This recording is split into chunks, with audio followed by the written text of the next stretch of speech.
Okay, Okay. Massimo, nice to have you. Welcome. Thank you so much. Nice to be here. Can you say a few words about yourself, your background, your career? Yeah, I'm an engineer and I moved to Denmark in 2017 to take on new challenges at work and also having my MBA at the University of Copenhagen, DTU. And and then I took from an engineering background, I took some challenges to business on the business side, business development of the company. So when you took the challenge of setting up the Danish or Nordic operation, what did you feel? Because you had a blank page in front of you. Yeah, and this was one of the challenge, and was basically also be in a position where I need also to develop some skills. So be proactive, look at myself, be honest, and take action to develop new skills, and also asking in some cases for help to the company. This also understanding exactly what I need to improve and speak openly about that with the people around me. This helped a lot to build the best version of myself at that point. So what are the main tasks that you took on as you started on that journey?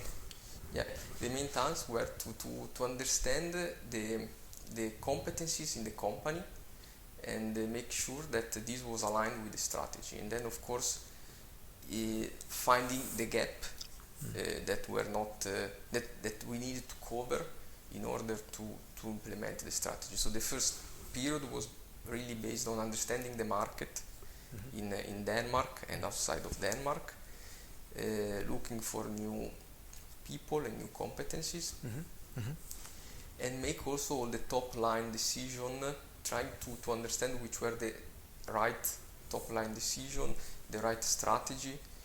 Also, let's say, according to my vision, there was already a plan, but also to adapt it according to the new situation in the market.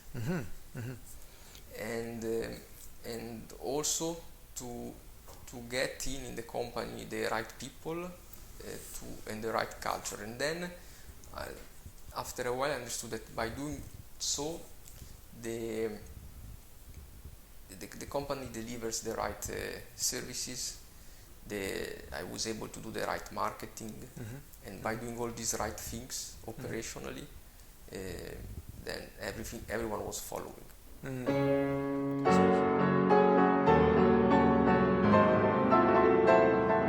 You talked about the culture because you work for an Italian company in Denmark. So what do you mean by setting the culture in that new operations you set up here? Yeah, I mean, let's say this is also what I believe in, is creating an environment where the team, everyone can feel themselves, can be open, transparent, and making decision according to the strategy. Of course, it's our responsibility to communicate the strategy, make it more tangible, and then create an environment where everyone can act according to the strategy from a bottom-up perspective. So I should say, congratulations for setting up a successful operation where you've won a lot of business in this country, setting up a new structure. How do you, so it's a lot of different things you had to do to get there, right? And now moving forward, how do you keep the balance between the new business development, delivering on what you've already committed to? How do you think about those different trade-offs or the balance of what you are doing? Yeah, I'm trying to now develop the business in a consistent way with the size of the team, and take new opportunities whenever we have the team that will be able to deliver this new project. So we are going step by step, increasing also the revenue, but based on what we get and how the team can deliver it. So we have for that some meetings to decide how to move forward and keep this balance and stability for the future. What do you find most challenging as a leader of that group? The most challenge is, I think, is sometimes the cultural diversity, being managing different teams from different countries. This is what I find more challenging, and sometimes. And how do you cope with that challenge? Listening to people and try to, in my decision, to make visible that all the opinions are taken into consideration from me.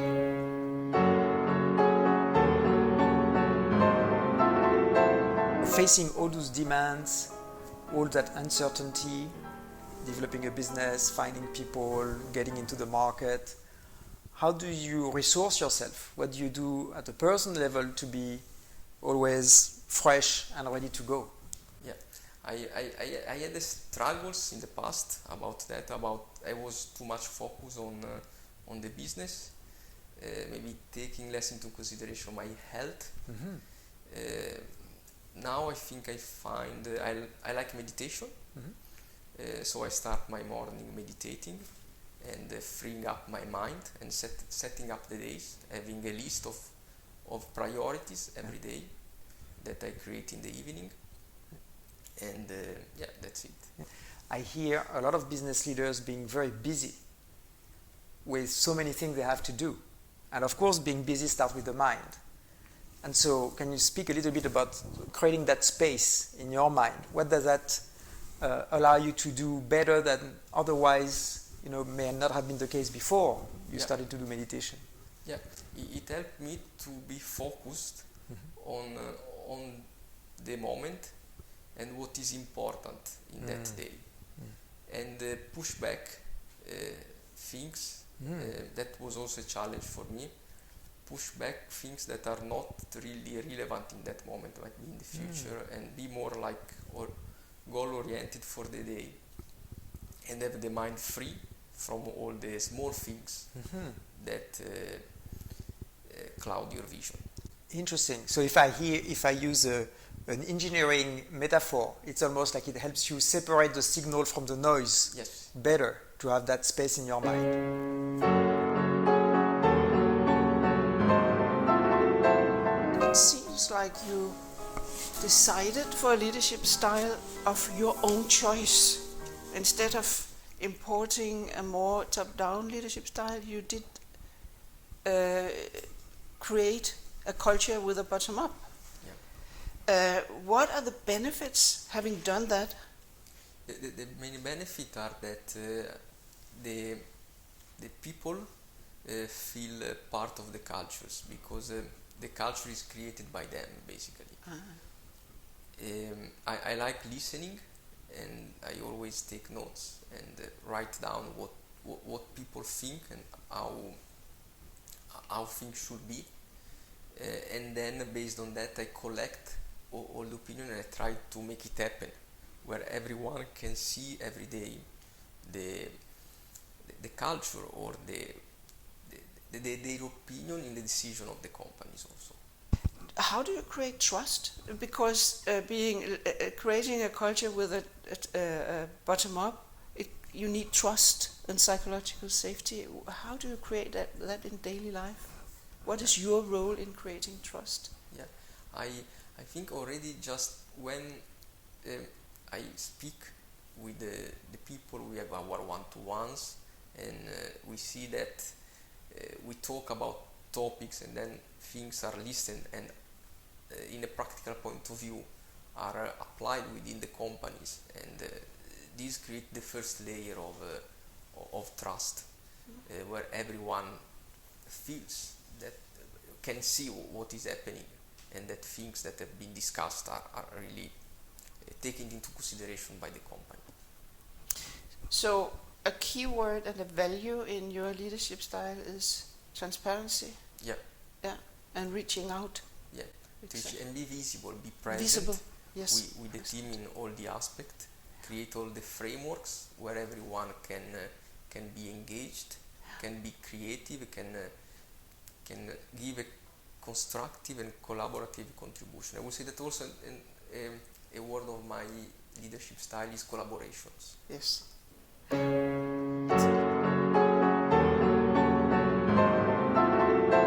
What kind of advice would you give to a younger Massimo 10 years back or 15 years back?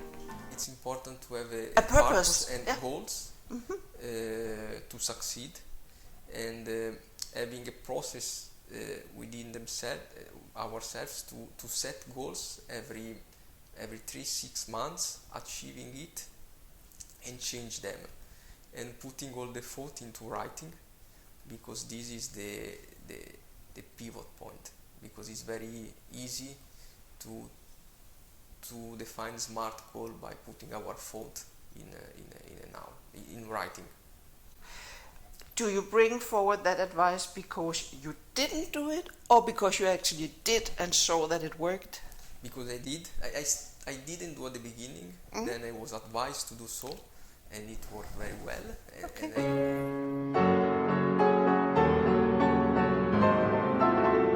Berit. Yeah. You look so curious. Yes. Yeah. I'm curious to hear what you noticed. Yes. Massimo. Yes.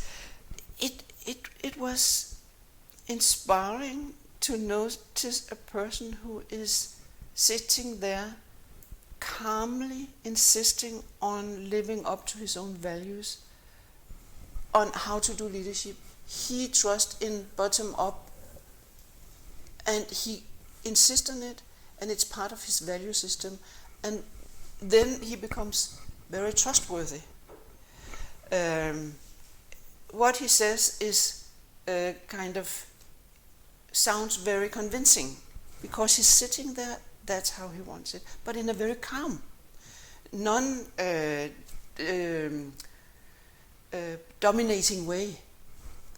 So I guess the style is, it must create psychological trust, because you dare to address him. He's there in front of you in the room, approachable. He said that earlier on he wasn't in a work-life balance. He worked far too hard. And over the time he learned that doesn't work.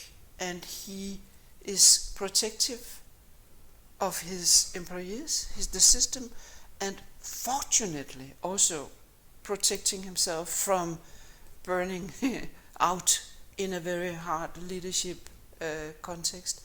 So he has decided to meditate and to be in the moment, or taking the decisions in the moment and then figuring out what is the needed next step, instead of constantly being out there. That was the impression I got.